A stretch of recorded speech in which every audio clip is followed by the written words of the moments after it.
عليكم ورحمة الله وبركاته. وايد السلامي آدي إدي سلامايا خير يا عفمد بندير رجينايا ألعبتنا ربمات إنا سمايو دي لها قدروا أو أن حالي هبيي إذن ما أنتو سن حالي لكن هادون بان إذن تصايا هدي لها كدقو وكنا ما شاء الله دي إلهي كدقو ألعبتنا كدرايا hoos baan isku gelinayaa hadii ilaahay qadaro waxaan sameeynayaa qudaarta aan ku darayaa markaas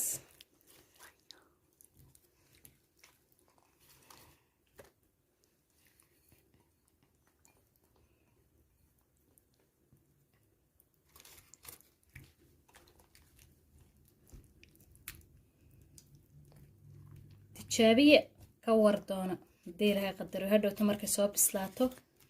wixii kale lagu cuni lahaana markaas la idin tusayaa fursad uma wada hayo inaan idin wada tuso maanta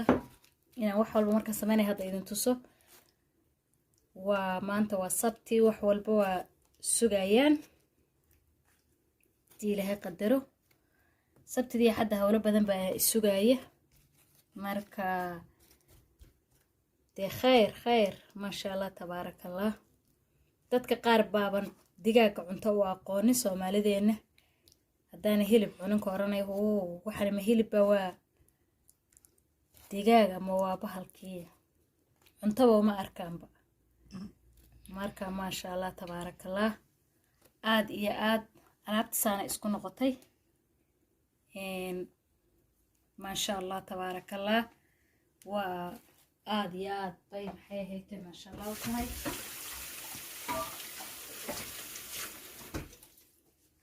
waxaan sameynaynaa sana loo bahayo laga qadaro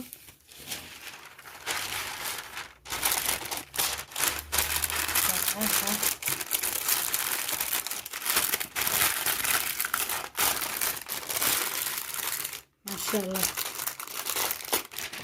هذا واحد رقص في يلا عجيبة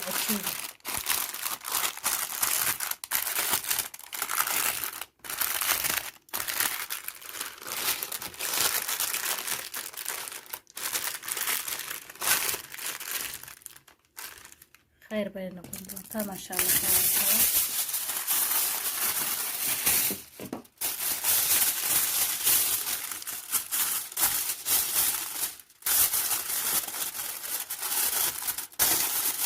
الله بدن ما لها ما شاء الله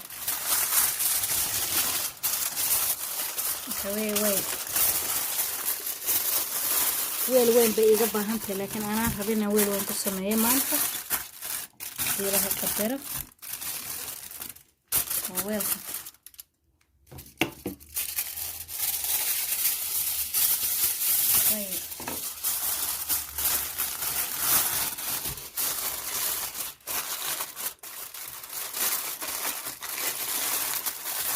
يا ما شاء الله بس هلو نقطة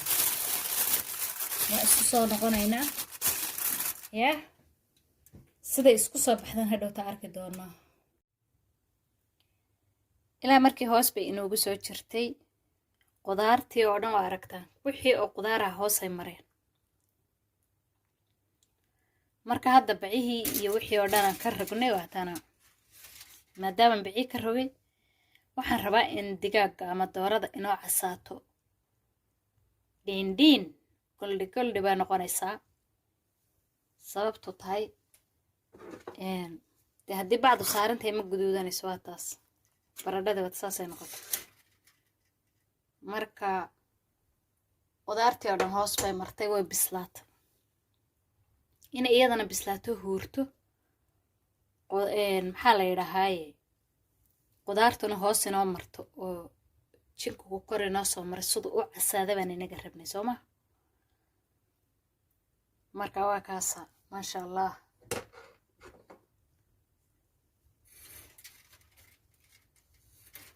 hadda maadaamay kor soo wada mareen qudaartii oo dhanna hoos martay waxaa bes laynaga rabaa inaan dabka wax yar u kordhino halku 200 ahaa 250 baan ka dhigaynaa siday bahashaan u casaato kaala iska arag u noqoto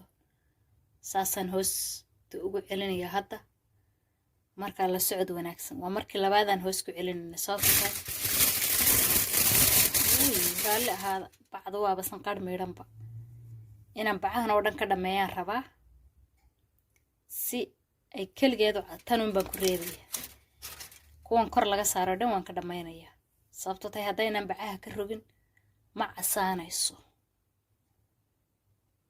bal siday ku soo baxdo markay qurxoonaato oo ay casaato ayaan arki doonaa hoos baan ku celinayaa bacda sanqadheedan idiin diidaya la socod wanaagsan bahasha dabkii baan ka soo qaaday weli miiska maan geynin waa kaasaa weli fadhfadheeda maqlaysaan saasay horta noqotay dheendhiin qurux badan ayay noqotay maasha allah tabaarakallah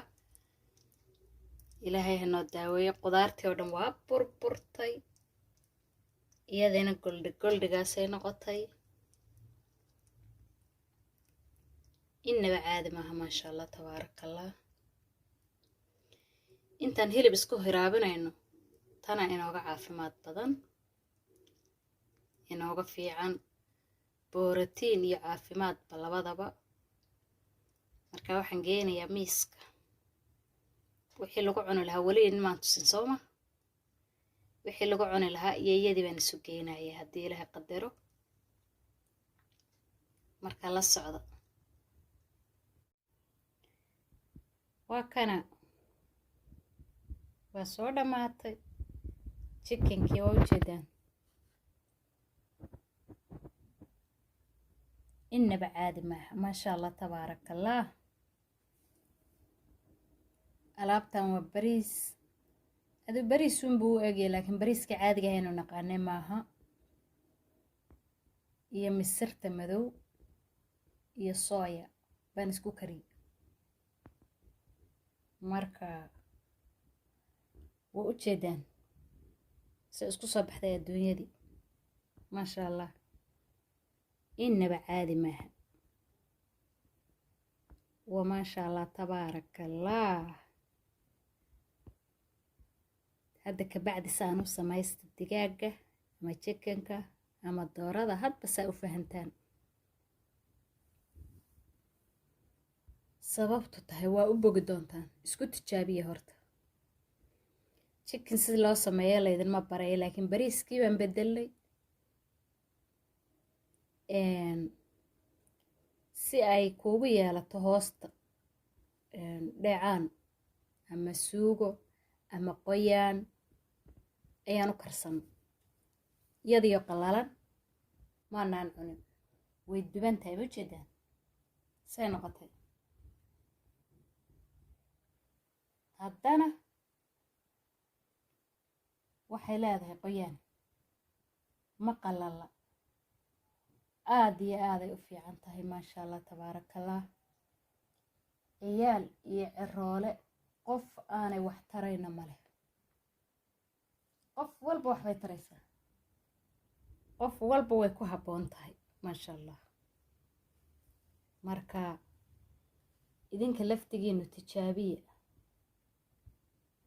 nala ogaada nala arka waxaan jeclahay waxaan anaka samaysano inaan idinkana idinla qaybsano cuntada mar walba waa laga caajisaa bannaankaa la aadaa tii bannaanka oo qof kuu soo dhandhanaaniyo cusbo ka soo badiyo maraq digaag ka soo badiyo intaad cuni lahayd tu aad wixii ku jiraba garanayso wixii ku jira baad og tahay yacnii cun maadaamaad wixii ku jiraba og tahay inaad cunto waa maasha allah tabaarakallah calooshaada waxaad ogtay geliso caafimaadka ku jirana aad og tahay sida uu yahayna aad og tahay baa muhiima inta sokor ku jirta iyo inta kolestarool ku jirta iyo inta saliid ku jirta. Banaanka waxaan ka iibsanaa intaasoo kolestarool baa ku jirto, calories intaasaa ku jirto, hebelkay baa ku jirto, sonkortu intaano. Ta aad kariso aad garanayso intii ku jirtay. Inkastayna haddaa Soomaalina ayna waxba qiyaasin, laakiin qiyaastu muhiim ah waad baranaysaa. Dadkeenna waxay dhahaan ilaa waxba hanoo qiyaas ana wax qiyaasan ya. laakiin qiyaastu waa muhiim, waa waxaad ku kala ogaanayso wixii fiicnaa iyo wixii xumaa. haddaad maanta saxankan intaad buuxiso raashin cunto oo calooshii dhug ku tiraaho, iyo haddaad hal qaada iyo hal xabo chicken aad cunto, dee isku mid ma noqon mayso calooshaada. qiyaastu saasay ku fiican tahay marka wax qiyaasan in la cunaa waa muhiim. walba dhowr cishaba cuno, 4 cishaba cun, 5 cishaba cuno, calooshaadun bay kolba tegaysaa laakiin kala yaryare. maanta fiidiyownageennu intaasoo ku soo dhammaanaya. waa iyo kulan dambe haddii ilaahay inuu qadaro. assalaamu calaykum waraxmatullaahi wabarakaatu.